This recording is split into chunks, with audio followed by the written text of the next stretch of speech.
जय श्री कृष्ण, जय श्री राम।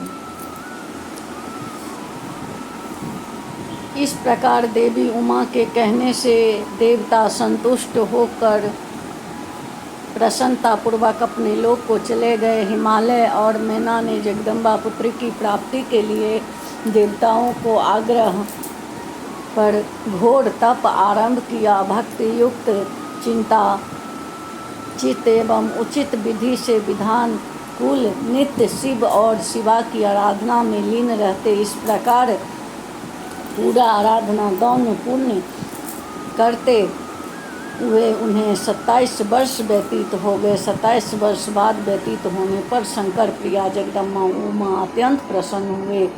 तेज मंडल से अभीष्ट एवं तथा दिव्य अवयवों से युक्त देवी उमा प्रसन्न मुद्रा में मैना बोली, हे देवी मैना, मैं तुम्हारी तपस्या से बहुत प्रसन्न हूँ। जैसा इच्छा हो वर मांगू। तब माँ जगदम्बा का पूजन अर्चन कर मैना प्रणाम कर इस प्रकार निवेदन किया, हे देवी, आपका प्रत्यक्ष दर्शन हुआ, अतः मैं आपकी पूजा करना चाहती हूँ। मैना द्वारा इस प्रकार कहने पर देवी मैना को हृदय से लगा लिया।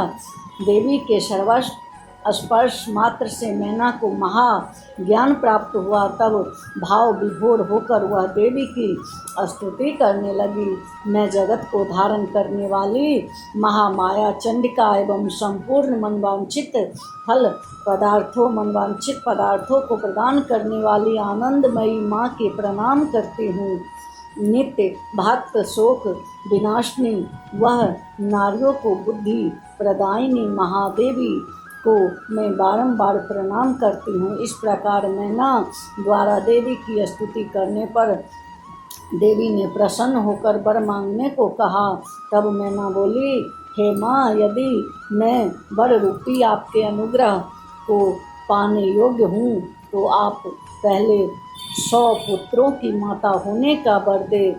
मेरे सभी पुत्र बल पराक्रम से युक्त तथा समस्त सिद्धियों से संपन्न हो। और दूसरा वर दे कि मैं आपको संपूर्ण देवताओं और मुनियों लोगों को कल्याण करने वाली पुत्री रूप में प्राप्त करूं और आप रुद्र का वरण करें। हे देवी ने कहा, हे मैना, तुम्हारे दोनों वर पूरे होंगे। तुम 100 पुत्रों की माता होगी, जिसमें पहला पुत्र अत्यंत बल पराक्रमशाली होगा। तुम्हारा भक्ति से संतुष्ट मैं स्वयं तुम्हारी पुत्री के रूप में अवतीर्ण होंगी और समस्त देव मुनियों का कार्य संपन्न करूंगी। इस प्रकार आशीर्वाद देकर देवी अंतर्ध्यान हो गई। ब्रह्मा जी बोले, हे नारद, इस प्रकार देवी ने वर प्राप्त करने के पश्चात मैना और हिमवान देव कार्य सिद्धि उमा को पुत्री रूप में प्राप्त करने के लिए चिंतन करने लगे। महेश्वरी अपने पूर्ण अंश के हिमवान के शरीर में प्रविष्ट हुई, जिससे वे अद्वितीय आभा से संपन्न हो गए।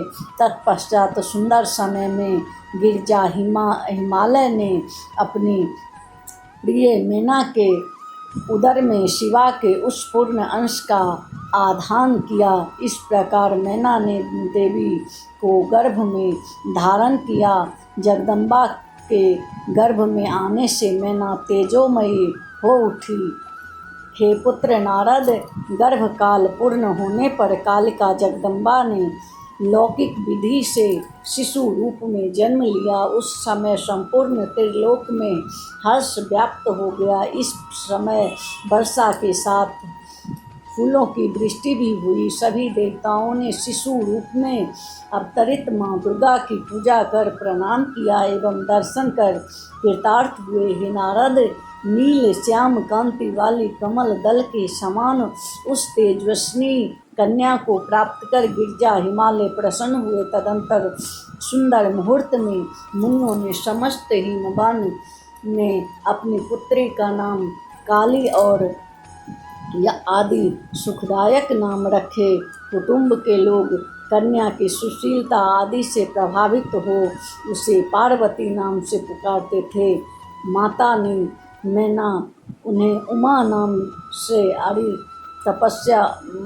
उमा अरे तपस्या मत कर कहकर तप करने से रोका था। अतः कालांतर में देवी उमा नाम से भी प्रसिद्ध हुई। बोलिए जय श्री कृष्णा, जय श्री राम।